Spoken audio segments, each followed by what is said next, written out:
Welcome दोस्तों। आज के इस वीडियो में हम लोग जो सबसे इंपॉर्टेंट है आपके लिए आपका इंप्रूवमेंट एग्जाम जो कि 24 जून से स्टार्ट होने वाला है।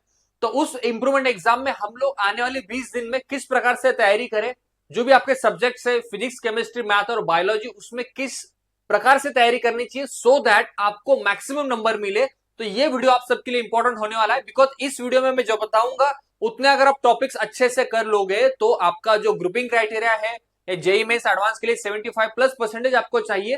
तो वो स्टूडेंट्स बिलीव मी आप 20 डेज में भी अच्छे से तैयारी करके उतने नंबर्स ला सकते हो। तो चलिए स्टूडेंट्स हम लोग वीडियो को स्टार्ट करते हैं। तो आज के सेशन में हम लोग ये देखने वाले हैं कि अगर मैं बात करूं कुछ टॉपिक्स की राइट या सब्जेक्ट्स की, तो सबसे इंपॉर्टेंट हमें ये देखना होता है कि एचएससी एग्जाम के जो भी टॉपिक्स है यानी सब्जेक्ट है उसके मार्क्स क्या है। बिकॉज क्या होता है स्ट्रेटेजी जो बनता है वो सब्जेक्ट के लिए बनता है, सब्जेक्ट के सब टॉपिक के लिए बनता है और टॉपिक वाइज हमें देखना होता है कि किसमें कितने वेटेज है आपके बोर्ड के लिए। फिर उस वेटेज के अकॉर्डिंग हमें प्लान करना होता है कि सर इसके लिए वेटेज बहुत है, टॉपिक भी आसान है तो उसको मैं पहले अटेम्प्ट करूंगा, उसको मैं पहले तैयारी करूंगा सो दैट मेरे उतने तो नंबर कंफर्म हो जाए। अगर आपका ग्रुपिंग क्लियर नहीं है तो निश्चिंत रहिए, देखिए 150 प्लस 135 प्लस लेके आना कोई बड़ी बात नहीं, आप आसानी से लेके आ सकते हो। बट इस वीडियो को बहुत ध्यान से देखना होगा, जिस जिस टॉपिक को मैं हाईलाइट करूंगा बहुत ध्यान से देखना है, लिख लेना बिकॉज इस टॉपिक को करके जाइए आपके डेफिनेटली नंबर अच्छे आ सकते हैं। अभी सबसे पहली शुरुआत मैं मैथ्स से करने वाला हूं बिकॉज मुझे पता है मैथ्स में ही काफी बच्चे के नंबर कम आते हैं या मैक्सिमम बच्चे जो रिपीटर के लिए उन्होंने फॉर्म भरा है री एग्जाम के लिए उनको भी मैं कहता हूं देखिए डरिए मत। अभी क्या होता है जो आपके नंबर्स आते हैं राइट थियरी के पेपर में विद ऑप्शंस क्या नंबर है उस टॉपिक को और विदाउट ऑप्शंस कितने मार्क्स के लिए वो टॉपिक आता है वो देख लीजिए। अगर मैं डिफरेंशिएशन की बात करूं ये कैलकुलस का पार्ट है, मैक्सिमम जो नंबर है उसके विद ऑप्शन वो 9 मार्क्स है, विदाउट ऑप्शन 7 मार्क्स है। आप देखिए एप्लीकेशन ऑफ डेरिवेटिव्स है, मैथमेटिकल लॉजिक है, डिफरेंशियल इक्वेशन है, मैट्राइसिस है। अगर इसमें से मैं आपको कहूं अगर ठीक है आपका थोड़ा कैलकुलस वीक है तो आप मैट्राइसिस पे थोड़ा ध्यान दीजिए, इजी टॉपिक है आप कर सकते हो। 6 मार्क आता है विद ऑप्शन, विदाउट ऑप्शन आप देखिए 4 मार्क यहाँ पे आपके सिक्योर कर सकते हो। अगर हम लोग बात करें पेयर ऑफ स्ट्रेट लाइन इसको भी आप कर लीजिए, आसान टॉपिक है जिसको मैं हाईलाइट कर रहा हूं, ये आसान टॉपिक है आप कर सकते हो। डेफिनेट इंटीग्रेशन देखिए, अगर डिफरेंशिएशन और इंटीग्रेशन की मैं बात करूं, अगर डिफरेंशिएशन आप कर सकते हो ठीक है, अगर थोड़ा बहुत आपका कैलकुलस अच्छा है तो बेसिक्स ऑफ डिफरेंशिएशन कर लीजिए एंड वो कर लोगे तो इंटीग्रेशन भी आपको आसान ही जाता है। अगर थोड़ा बहुत कैलकुलस अच्छा है तो आप ये दो को टॉपिक को भी आपको करना होगा। और जो कि इंडिपेंडेंट टॉपिक है प्रोबेबिलिटी वो अलग टॉपिक है, बायनोमियल डिस्ट्रीब्यूशन ये दोनों टॉपिक भी काफी इंपॉर्टेंट है। मतलब स्टूडेंट जिन जिन टॉपिक को मैं देखिए रेड पेन से हाईलाइट कर रहा हूं इस टॉपिक को तो आप मिस मत कीजिए, ये स्कोरिंग है इससे आप स्कोर कर सकते हो। कैलकुलस में ठीक है डिफरेंशिएशन अगर डिफिकल्ट आएंगे तो थोड़ा टफ हो सकता है, बट डिफरेंशिएशन का जो इजी पार्ट है इंटीग्रेशन का इजी पार्ट है उतना तो आप कर लो। अगर शायद आपने स्किप किया होगा कैलकुलस को बट तो भी 20 दिन का समय है तो शायद कुछ बेसिक्स देख लो। और बाकी जिन जिनको मैंने रेड से हाईलाइट किया इस टॉपिक को तो आपको स्किप नहीं करना है, उसको आप मैंडेटरी कीजिए। नेक्स्ट अगर हम लोग आते हैं लीनियर प्रोग्रामिंग पे राइट, लीनियर प्रोग्राम के लिए आप देखिए कि इसमें राइट ये भी अच्छा टॉपिक है, आसानी से कर सकते हो। एप्लीकेशन ऑफ डेफिनेट इंटीग्रेशन ठीक है। वेक्टर्स देखिए, वेक्टर्स भी एक इंडिपेंडेंट टॉपिक है, इसको भी अच्छे से पढ़ाई कर लोगे तो आपके 9 नंबर यहाँ पे बढ़ते हैं। तो वेक्टर्स को कीजिए आप कर सकते हो, पूरा इंडिपेंडेंट टॉपिक है। ट्रिग्नोमेट्रिक फंक्शंस ठीक है, इसमें भी 8 नंबर के लिए आता है, ये थोड़ा कर लोगे। देखिए बेसिक ट्रिग्नोमेट्री है, इसमें भी आप 8 में से 4 नंबर तो लेके आ सकते हो। लाइन एंड प्लेन है, इंडिफिनिट इंटीग्रेशन, तो इसमें से भी मैं कहूंगा देखिए लाइन एंड प्लेन को भी आप कर सकते हो जिसमें आप अच्छे नंबर ला सकते हो। देखिए स्टूडेंट डिपेंड करता है किसको कौन सा टॉपिक इजी लगता है, बट इसमें से मैंने जिनको हाईलाइट किया है उस टॉपिक को आप मैथ्स के लिए कीजिए आने वाले 20-25 डेज के लिए, जिसमें अगर आप अच्छे से प्लान करते हो प्रैक्टिस करोगे तो आपको मैथ्स में एक ऑप्टिमम नंबर आ सकता है। मुझे पता है ठीक है अगर 80 मार्क्स यहाँ पे तो आप कम से कम 40-50 तक जा सकते हो। अगर किसी का सब्जेक्ट ही बैक के या किसी को 35 के लिए ही मेन स्ट्रगल करना है तो कुछ जो आसान आसान टॉपिक है जो जो इंडिपेंडेंट टॉपिक से उसको कर लीजिए।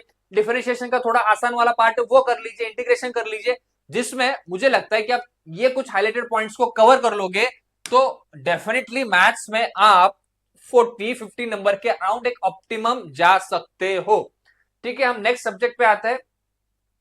अगर मैं नेक्स्ट सब्जेक्ट की बात करूं केमिस्ट्री की राइट स्टूडेंट, देखिए केमिस्ट्री में तो आप सभी को पता है कि सर थोड़ा बहुत हमारे लिए फिजिकली थोड़ा टफ जाता है। क्यों टफ जाता है? बिकॉज सर यहाँ पे कैलकुलेशन आता है और थोड़ा कैलकुलेशन करना हमें दिक्कत आती है केमिस्ट्री में। देखिए केमिस्ट्री में फिजिकल में सॉलिड स्टेट बहुत आसान टॉपिक है, इसको कर लीजिए। आपके 3 नंबर कम से कम पक्के हो जाएंगे, मैं कह रहा हूं। देखिए सॉल्यूशंस, ये भी अच्छा टॉपिक है, कर सकते हो। Ionic equilibrium, chemical thermodynamics, electrochemistry, chemical kinetics, ठीक है। इसमें क्या है, थोड़ा थ्योरी है, कैलकुलेशन भी है, तो इसमें थोड़ा आप देख लीजिए आपके लिए क्या इजी है वो देख लेना। आपके लिए कौन सा टॉपिक आपका अच्छा है जिसमें आपने पढ़ाई की थी 11th-12th में, इन चारों में से जो आपके लिए आसान है वो एक बार देख लीजिए, उसको पढ़ लीजिए। बट फिजिकल में मुझे लगता है इन दोनों टॉपिक को आपको करना ही करना है, सॉलिड स्टेट को और सॉल्यूशंस को, जिसके थ्रू आपके कम से कम यहाँ पे तो 8-10 नंबर तो कंफर्म हो जाए फिजिकल में।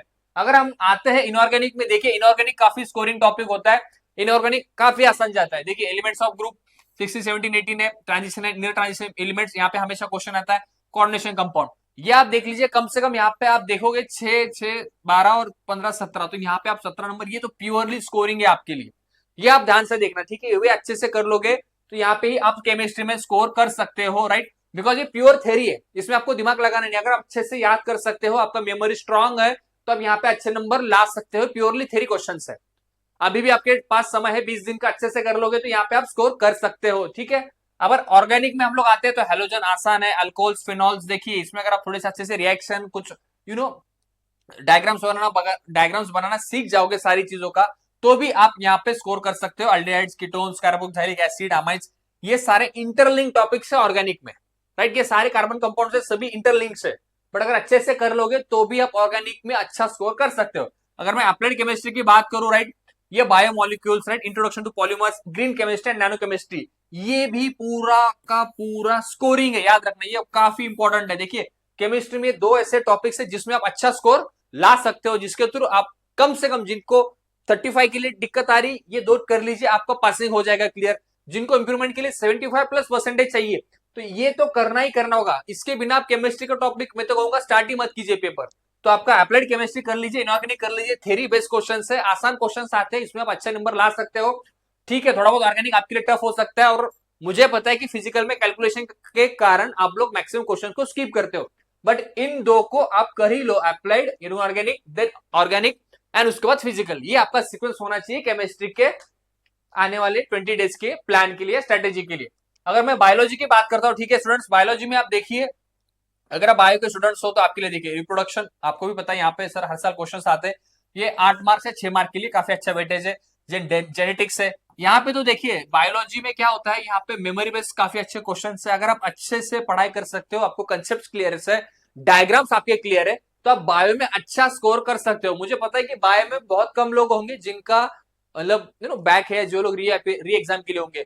बायो में इंडियन आपके लिए देखिए, बायो स्कोरिंग टॉपिक है, इसमें मैक्सिमम नंबर लेके आइए, सो दैट आपका 12th का ओवरऑल एग्रीगेट परसेंटेज बढ़ जाएगा आपके इंप्रूवमेंट एग्जाम में, जो आपके लिए इंपॉर्टेंट टारगेट होता है, राइट। अगर मैं बात करता हूँ बायोटेक्नोलॉजी, आसान टॉपिक है आपका, ह्यूमन हेल्थ एंड डिसीजेस, काफी स्कोरिंग टॉपिक्स है, माइक्रोब्स है, ह्यूमन वेलफेयर है, इकोलॉजी एंड एनवायरमेंट है, प्लांट फिजियोलॉजी है, राइट, ह्यूमन फिजियोलॉजी, ये काफी सारे सिंपल टॉपिक्स है, थ्योरी बेस्ड क्वेश्चंस है, बट वही है कि आपके जो जो आपके लिए आसान आसान है उसको पहले कर लीजिए, देन जो आपके लिए थोड़ा टफ लगते हैं, जिसको आप थोड़ा ध्यान रखने में थोड़ा प्रॉब्लम जाता है, उस टॉपिक को थोड़ा नेक्स्ट राउंड में कीजिए, बट पहले राउंड में जो आसान है उसको आप कंप्लीट कर लीजिए।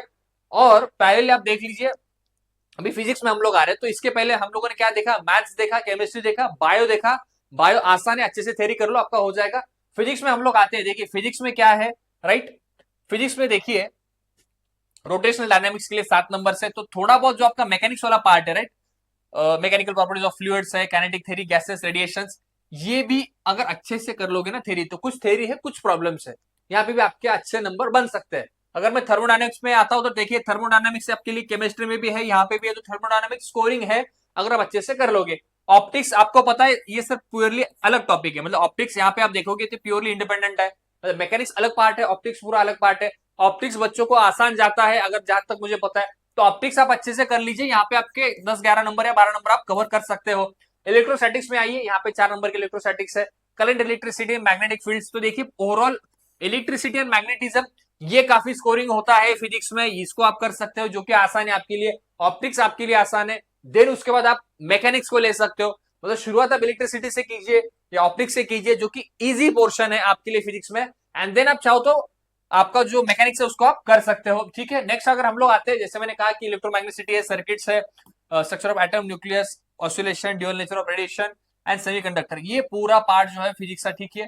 काफी आसान है स्टूडेंट, इसको आप मत स्किप कीजिए। ये सारे टॉपिक, सारे नंबर्स आपके लिए स्कोरिंग है। मतलब फिजिक्स में अगर मैं बात करूं 70 में से आप 50-60 नंबर आसानी से लेके आ सकते हो। मैं सभी को कहता हूं देखिए ये सारे टॉपिक्स आपके जितने भी है, फिजिक्स हो, केमिस्ट्री हो, बायोलॉजी हो, सभी में आपको अच्छा ही करना है। और इन दिन अगर आप इस एग्जाम्पल्स के प्लेटफॉर्म पर नए हो, आपको काउंसलिंग के लिए हेल्प चाहिए फॉर द एमएचसीटी 2025, तो काउंसलिंग का बैच भी हम लोगों ने लॉन्च किया है एग्जाम्पल्स के ऐप के ऊपर। तो स्टूडेंट आप एग्जाम्पल्स का ऐप डाउनलोड कीजिए जिसमें डेडिकेटेड आपको सपोर्ट मिलेगा काउंसलिंग के लिए। यानी कि अगर आपके सीटी में स्कोर कम भी होगा तो भी कम स्कोर में कैसा अच्छा कॉलेज आपको मिल सकता है, उसके लिए पूरी मेरी टीम आपको हेल्प करेगी। अगर हम लोग एंड में आते हैं स्टूडेंट्स इस वीडियो के कंक्लूजन में, तो मैं आपको यही कंक्लूड करूंगा। देखिए आपका जो भी टॉपिक होगा, लेट्स से सपोज स्टूडेंट आपके है फिजिक्स है, आपका केमिस्ट्री है, मैथ्स है, बायो है, ठीक है, इसमें मैंने सभी को कहा है देखिए जो आपको स्टडी करना है या जो आपका एग्जैक्ट स्ट्रेटेजी प्लान होना चाहिए इंप्रूवमेंट के लिए, सबसे पहले जो इजी पोर्शन है वो क्लियर कर लीजिए, देन आपका जो मॉडरेट पोर्शन है वो क्लियर कर लीजिए, एंड देन डिफिकल्ट पे जाइए। देखिए इंप्रूवमेंट में आपका टारगेट क्या है मुझे पता है। देखिए आप में से ऐसा नहीं कि किसी को 90% चाहिए, राइट, 95 चाहिए। आप सभी का अगर मैं बात करता हूँ कैटेगरी को मैं डिवाइड करता हूँ कि जिन्होंने इंप्रूवमेंट के लिए फॉर्म भरा है, ठीक है, इसमें सबसे पहली कैटेगरी ये है कि जिनको री एग्जाम के लिए जाना है, जिनका सब्जेक्ट बैक है, ये कैटेगरी है। इसमें और कौन से स्टूडेंट्स है, जो आइसोलेटेड स्टूडेंट्स है इन्होंने फॉर्म भरा है, राइट, जिनका ग्रुपिंग क्लियर नहीं है उन्होंने भी फॉर्म फिल किया।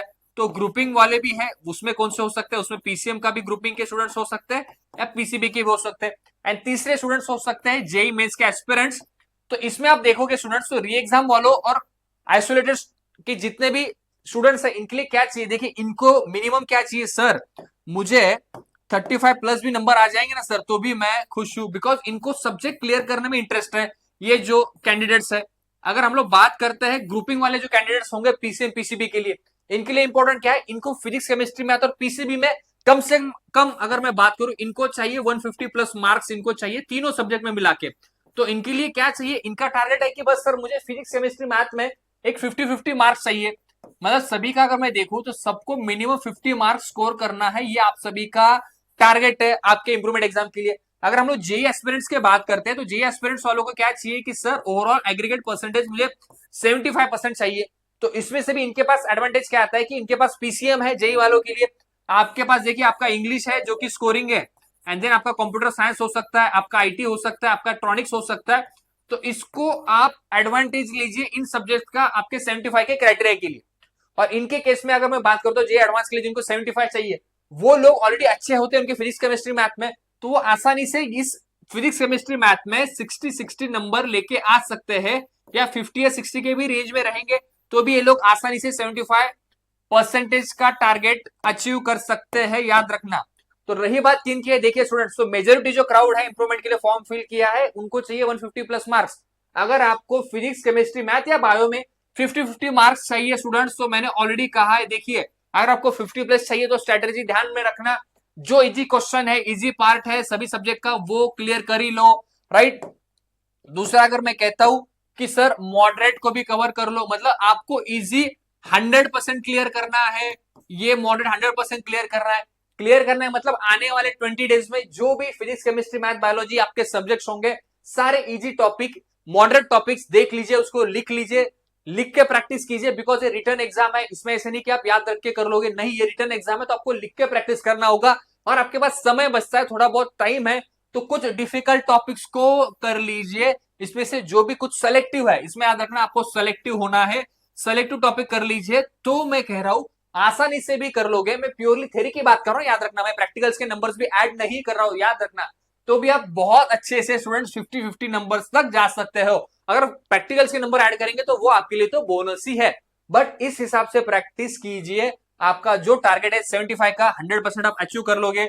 ग्रुपिंग के लिए जितने भी स्टूडेंट्स हैं मैं कह रहा हूं आप अच्छे नंबर ला सकते हो, बिकॉज इस स्ट्रेटेजी को आप अपनाइए, जितने भी मैंने बताया है आप इस वीडियो में सारे टॉपिक्स को देख लीजिए, अच्छे से नोट डाउन कर लीजिए। और आइसोलेटेड री एग्जाम वालों को तो मैं कहूंगा आप पीवाईक्यू भी कर लोगे ना, प्रीवियस ईयर क्वेश्चन पेपर, और ये इंपॉर्टेंट टॉपिक्स जो मैंने बताया है आपका पासिंग हो जाएगा स्टूडेंट, बहुत आसान है, अच्छे से कर सकते हो। 24 जून का आपका एग्जाम स्टार्ट हो रहा है, राइट, तो एग्जाम के लिए आप सभी को एग्जाम पल्स की तरफ से हार्दिक शुभकामनाएं। तो स्टूडेंट आई होप आपके मैक्सिमम क्वेश्चन मैंने यहाँ पे कवर किए हैं, वीडियो को बहुत ध्यान से देखना, यही वीडियो आपको आपका टारगेट अचीव करने में मदद करेगा। Thank you so much.